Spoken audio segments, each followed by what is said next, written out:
trabalhar a educação financeira, não com esse nome, não com a carga de falar de dinheiro, de falar de escolhas que eu faço com dinheiro, mas trabalhar muito mais a parte lúdica com os menores e talvez a parte de escolhas com os adolescentes funcionaria super bem. Então, como é que eu vejo? Eu pensaria em implementar jogos para os menorzinhos. Então, de que tipo de jogo a gente pode estar falando? Então, o que eu escolho? O que eu faço agora? Como é que eu troco? Porque dinheiro tem a ver com isso, né? A escolha é trocar. Né? É troca. Então, puxa, eu troco um prazer imediato para alguma coisa de longo prazo ou de médio prazo. As crianças não têm, muitas vezes, essa capacidade de enxergar o longo prazo. Então, isso é uma característica até do nosso cérebro. Ele vai se desenvolvendo para ter consequência um pouco mais velhos. Mas ele pode começar a entender que a troca pode ser de hoje para daqui a 2 dias. Então, fazer um jogo, pensar... Treinar e treinar de um jeito diferente.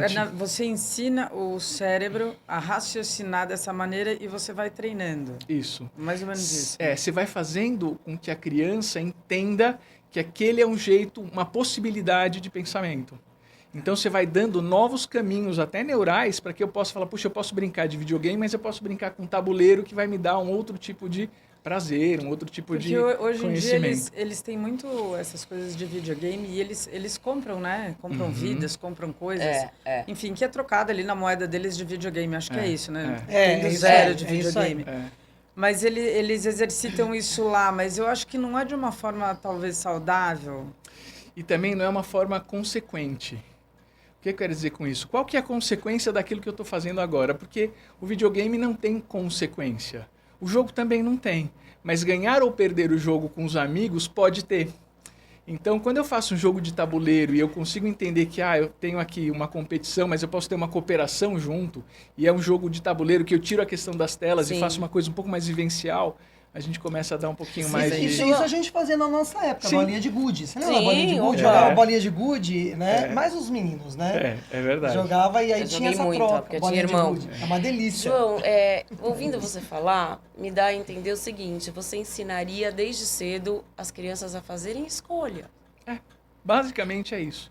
E a gente fala, é muito importante as matérias tradicionais, mas ensinar a pessoa a pensar é mais escolhas complexo, inteligentes. né? Eu diria que hoje em dia está difícil ensinar as pessoas a pensar. Elas estão muito no automático, né? E aí acho que perde um pouco a razão das coisas, né? E tem um outro ponto que eu acho que a gente precisa pensar, tudo muito imediato. Então, imagina, na nossa época, falar em nossa época é agora, né? Não sei bem dessa época, mas quando a gente era mais novo, a gente queria assistir algum tipo de seriado, a gente tinha que esperar o dia.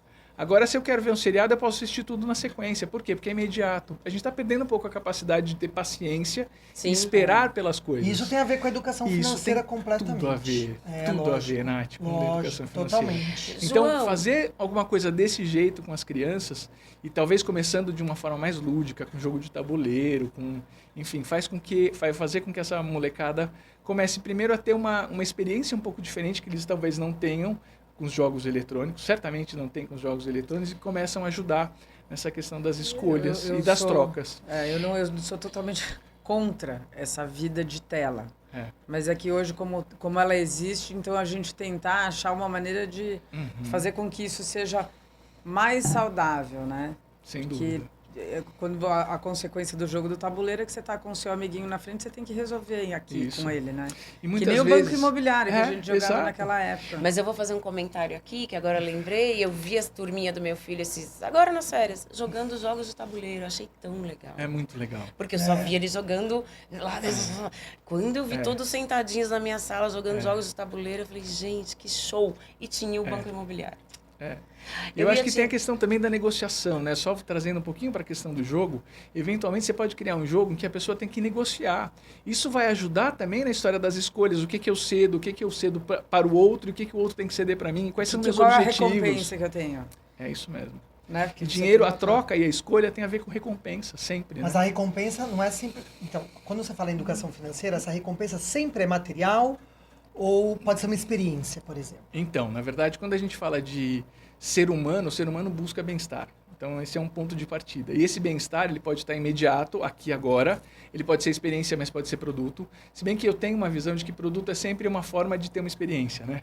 Então, eu não compro a caneta pelo objeto, eu compro a caneta pelo que ela me dá como pelo experiência. prazer. Sim. Então eu posso ter uma caneta bonita porque eu quero mostrar para as pessoas, então isso é um serviço, ou eu posso ter uma caneta para assinar um contrato, esse é outro serviço que ela presta. Então, assim, de alguma maneira a gente tem experiências, seja comprando produtos, serviços ou mesmo experiências. E tem a ver com a recompensa e o bem-estar, né? Então eu costumo dizer o seguinte, o que você toma de café da manhã é uma escolha que você faz buscando o seu bem-estar naquele momento. Então tem gente que o bem-estar é comer ovo, bacon, aqueles cafés da manhã malucos. Tem gente que toma uma frutinha, toma um iogurte e também é bem-estar. O que muda é o que a pessoa imagina que é bem-estar para ela. O que aquilo traz de prazer? O que aquilo traz de prazer e bem-estar. E também como é que você pensa, tem o bem-estar imediato, mas tem também o bem-estar a médio e longo prazo, Claro. né? Se E for essa é a comparar troca. com o café da manhã, né? E essa é a troca. Então, assim, normalmente quando a gente está falando de trocas, a gente está falando, legal, eu quero um prazer imediato que aquela compra, aquela escolha que eu estou fazendo me dá, ou eu estou trocando um bem-estar imediato por um bem-estar a médio prazo, a longo prazo. Por exemplo, eu vou fazer uma viagem, Isso. estou guardando dinheiro para alguma coisa. Isso. Legal. E aí, você me perguntou um pouquinho para as crianças, então eu vou contar um pouquinho da nossa experiência em casa. Então, lógico, né? Casa de ferreiro, espeto de pau, não. Aqui não, a gente tenta falar de educação financeira, de novo, não com esse jeito, mas fazendo com que as pessoas, com que as meninas entendam como é que funciona isso. Então, vocês querem viajar? Ótimo, nós também queremos viajar. Como é que nós vamos fazer isso? Aí elas pensaram, não sei. Eu falei, precisa de dinheiro, vocês sabem, né? Não, a gente sabe e tal. Que tal se a gente criasse uma caixa da viagem? E aí a gente criou uma caixa da viagem. O que cada um pode fazer aqui para colocar dinheiro na caixa da viagem? E aí elas começam a ter ideias. Falam, puxa, pera lá, se eu preciso colocar dinheiro aqui, eu vou fazer... E, na época elas fizeram pulseirinha. E vendia para as amigas na escola e tal, não sei o que, aquelas pulseirinhas de elastiquinho. Sim. E tal. Vendia baratinho. E aí o que você pode fazer como pai? Um estímulo. Então o que eu fazia? Eu falei, vamos fazer o seguinte? Então assim, como é que eu posso contribuir com a caixa da viagem? Cada real que vocês colocarem na caixa da viagem, eu dobro. Eu ponho o meu também. Então elas ficaram alucinadas. Então quer dizer que se eu vender uma pulseirinha de R$5, ela vai virar 10 na caixa da viagem? E aí o que a gente faz com isso? Qual é o objetivo que a gente tem para aquilo? E aí elas recebem o dinheiro, sempre, até hoje. Legal, esse dinheiro, o que vocês vão fazer com ele? Elas ganham dinheiro de presente e tal. Elas falam, eu vou guardar. Falei assim, tem algum desse dinheiro que você vai colocar na caixa da viagem? E sempre elas estão pensando nesta troca. Eu vou guardar, eu vou comprar alguma coisa ou eu vou guardar para esse prazer a longo prazo que é uma viagem. É a tal da escolha, né? É a tal da escolha. Entendi. Percebe como a gente... Você coloca você vai plantando uma sementinha para elas irem vivendo aquela viagem que elas ainda não fizeram. Isso. E aquilo vai estimulando, quer dizer, cada vez mais a exercitar aquilo. E entender que é uma questão de escolha. Então, assim, poxa, eu tô com dinheiro na minha mão, o que eu vou fazer com ele? Você falou que é uma questão de escolha. Quando elas ganham um dinheiro, por exemplo, que você fala, o que é que você vai fazer com esse dinheiro? Elas têm a possibilidade de colocar na caixinha da viagem ou não?